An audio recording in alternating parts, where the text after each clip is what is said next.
Hello and welcome. Today I'm adding Digdug from the Namco Museum Collection 1 to my ever-growing list where I rank every Evercade game ever. Digdug was originally released into arcades in 1982 and it was something of a hit, apparently selling 22,000 arcade units in the US by the end of the year. Of course, on the Evercade we don't have the arcade original. As in the early days of the Evercade, there were no arcade games, only console ports and, well, console originals. So the Namco collection features the Famicom port, which was released in 1985 and was one of the earlier third-party titles for the Famicom. There was also a Famicom disc version released in 1990 and was never actually released for the NES or in the West at all until it was released on the Wii Virtual Console in 2008 and has since appeared on other releases, including the Evercade. Anyway, for the game itself, as I'm sure most people are aware, is a single screen maze game where you control Digdug or Taizo Hori and you have to eliminate the various enemies on the levels, such as the Pukas and Figers. You can eliminate them in one of two ways. You can use your air pump to inflate them until they explode. I guess no one told Taizo Hori that a blowjob is just a figure of speech. Or you can drop rocks on their heads. But of course none of it is as simple as it sounds. Each level starts with Digdug Underground and a few sections of the underground's terrain already dug out. You can dig your way through the ground, forming new caverns or paths for yourself and the enemies to navigate. But you have to watch out for the rocks because if you're not careful they might drop on your head. But as I mentioned earlier, you can drop them on enemies' heads, which is, well, it can be very effective if you time it right. The enemies will primarily navigate their way through the dugout paths. However, if they need to get to you, they will go, I suppose, intangible, move slower and be represented by just a pair of eyes in this ghost phase form or whatever you want to call it. They move slower, but they aren't bound by the constraints of the tunnels. Anyway, the easiest way to kill enemies is by inflating them, but if you have more than one enemy after you at a time, that could be problematic.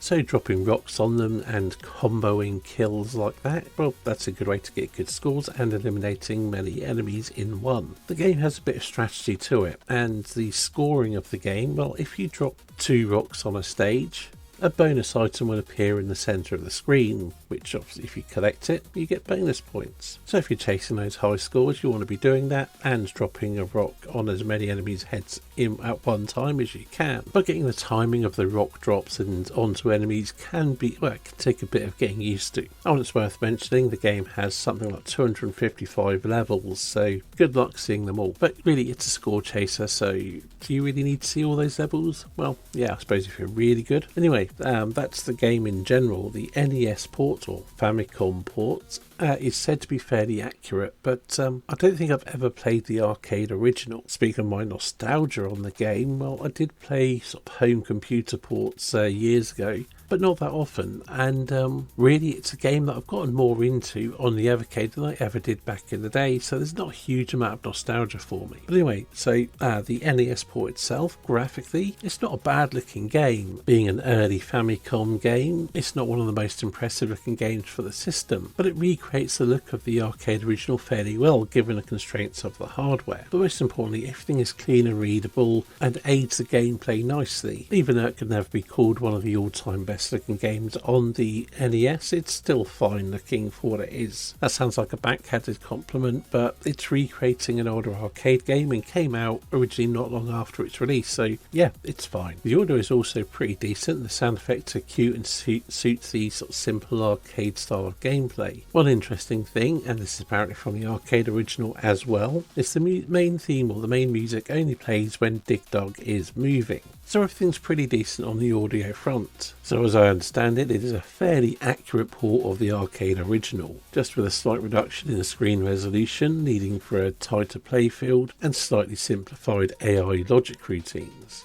Apparently, because I never played the arcade original, I can't compare, but yeah, you can thank the internet for that knowledge. Anyway, so the gameplay itself, beyond, I've already mentioned the rough outline of how it works. But control wise, well, things are pretty good, although the turning and directions can seem a little bit finicky at times. But other than that, it's generally quite responsive, and once you get used to the controls, it's all pretty good. The basic gameplay loop is quite fun, especially if you start playing strategically, using the rocks to drop on your enemies, comboing kills, and so on and so forth. But ultimately the game doesn't change up all that much, especially given the sheer number of levels there are. So unless you're really into score chasing, the game might feel a bit limited for you. I mean, I've certainly never felt the urge to try and get through all of the levels, not even close. I mean, sure, I could save state my way through, but honestly I think that would be quite tedious, and the only way it'd be worth doing would be to get genuinely great at the game and do it all on one continue or one credit, whatever you want to call it. But speaking of which, it came up in KD's challenge recently, which is one of the reasons I'm doing this review, and I did well on it. I was quite impressed with my score of 50,000 or so, and I expect that with practice I could break 100,000. But then one of the other